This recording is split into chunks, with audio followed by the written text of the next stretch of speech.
तो क्या ये सच में पॉसिबल है कि एक अकेला इंसान बस एआई की मदद से $1 बिलियन की कंपनी खड़ी कर दे? पहले ये एक सपना लगता था, लेकिन अब ये एक हकीकत बन रहा है। और आज हम इसी की प्लेबुक को आसानी से समझेंगे कि आखिर ये होता कैसे है। और देखिए, ये बात सिर्फ हम नहीं कह रहे, ये सैम ऑल्टमैन ने कहा था। और जब उन्होंने कहा था ना, तब ये एक साइंस फिक्शन मूवी की लाइन जैसी लगती थी।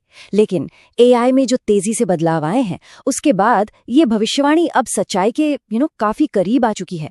तो चलिए देखते हैं कि ये हो कैसे रहा है। अच्छा, अगर एक सोलो कंपनी बनानी है तो आज के टाइम में ना 2 सीधे सीधे रास्ते दिखते हैं। एक है टेक्निकल जीनियस का रास्ता, मतलब कोई कमाल का कोडर जो बिल्कुल जीरो से, स्क्रैच से एक नई टेक्नोलॉजी ही बना दे।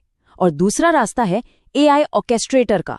ये लोग क्या करते हैं, ये पहले से बने बनाए एआई टूल्स को, जैसे लेगो ब्लॉक्स होते हैं ना, उन्हें जोड़कर एक मार्केट की प्रॉब्लम सॉल्व कर देते हैं। और सच कहूं, हमारा फोकस इसी दूसरे रास्ते पर रहेगा। क्यों?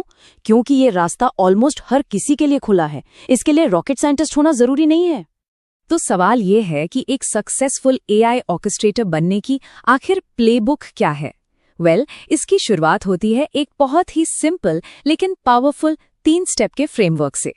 और यही फ्रेमवर्क इस पूरे गेम की नींव है। समझिएगा।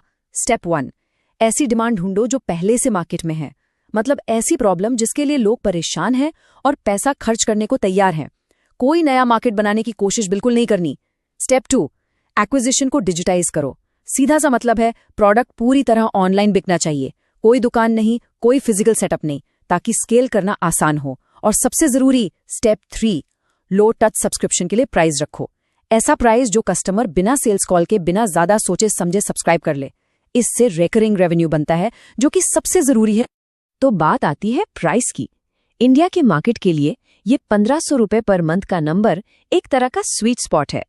इतना है कि एक अच्छा खासा रियल बिजनेस बन सकता है, लेकिन कस्टमर के लिए इतना कम है कि वो परचेस करने से पहले 10 बार सोचेगा नहीं। एक नो ब्रेनर डिसीजन। ये सब कोशिश है एक लो टच बिजनेस बनाने की। इसका मतलब क्या है? सिंपल, कस्टमर आए, प्रोडक्ट खरीदे, यूज करे, बिना आपसे या आपकी टीम से बात किए।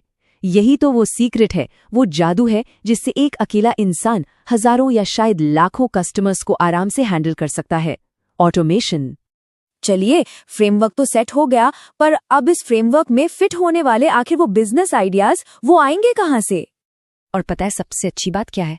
अब अंधेरे में तीर चलाने की जरूरत ही नहीं है। हम लिटरली इस फ्रेमवर्क को, जो हमने अभी बनाया, उसको एआई को फीड कर सकते हैं और एआई हमें हाई पोटेंशियल आइडियाज निकाल कर देगा। तो जब हमने ये फ्रेमवर्क एआई को दिया, तो उसने कुछ बड़े इंटरेस्टिंग आइडियाज दिए, जैसे आप यहाँ टेबल में देख सकते हैं। AI dating coach, AI spoken English tutor, यहाँ तक कि एआई एस्ट्रोलॉजी गाइड भी। अगर आप नोटिस करें तो ये सभी आइडियाज एक बड़ी रियल इनसिक्योरिटी या प्रॉब्लम को टारगेट कर रहे हैं और सभी सब्सक्रिप्शन मॉडल पर आराम से चल सकते हैं। इस पूरी प्लेबुक को आगे समझने के लिए चलिए हम पहले आइडिया को, यानी AI dating and risk coach को एग्जाम्पल की तरह यूज करते हैं। ठीक है, आइडिया फाइनल हो गया, अब बारी है एग्जीक्यूशन की। तो चलिए अब हम अपनी एआई टूल्स की टीम बनाते हैं। सबसे पहले मार्केटिंग। हमें कस्टमर्स चाहिए और इसकी शुरुआत होती है एक बढ़िया एड से।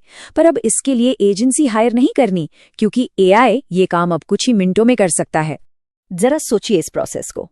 पहले एआई से एड की कॉपी लिखवाई, फिर हिक्सफील्ड जैसे टूल से अपने ही चेहरे पर एक एआई मॉडल को ट्रेन कर लिया, फिर एक सिंपल प्रॉम्प्ट से इमेज बनाई और उस इमेज को साइडा लैब्स जैसे टूल से एक वीडियो एड में बदल दिया।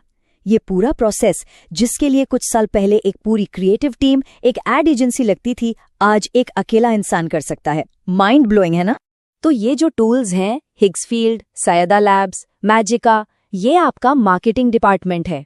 एक ऑटोमेटेड टीम जो आपके लिए एड बनाती है, चलाती है और उसे बेहतर भी करती रहती है। चलो, मार्केटिंग हो गई। अब सेल्स कॉल्स कौन उठाएगा? कस्टमर के सवालों का जवाब कौन देगा? सिंपल, आपका एआई सेल्स एजेंट।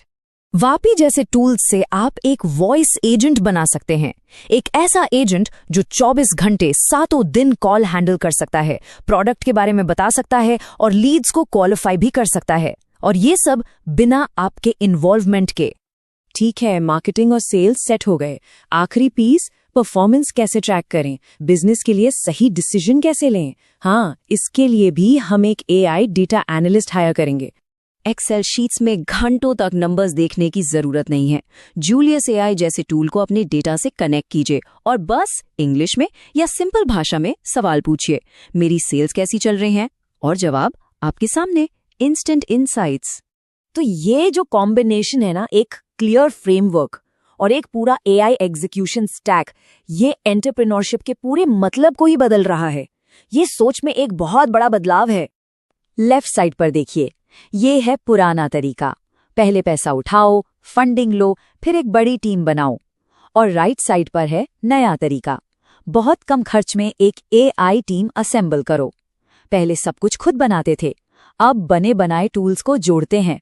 इससे होता क्या है, बिजनेस बनाने का रिस्क कम हो जाता है और स्पीड बहुत तेज हो जाती है।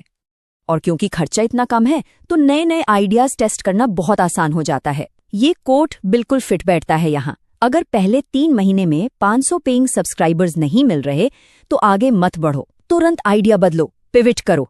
ये फेल होने की निशानी नहीं है, बल्कि ये तेजी से सीखने का तरीका है। तो आखिर में सारी बात का सार ये है कि एक बड़ी कंपनी बनाने के लिए जो टूल्स चाहिए वो अब सबके लिए अवेलेबल हैं, सबकी पहुंच में है। एंट्री बैरियर लगभग खत्म हो चुका है। तो अब आखिरी और सबसे जरूरी सवाल बस एक ही है, आप कौन सी प्रॉब्लम सॉल्व करेंगे।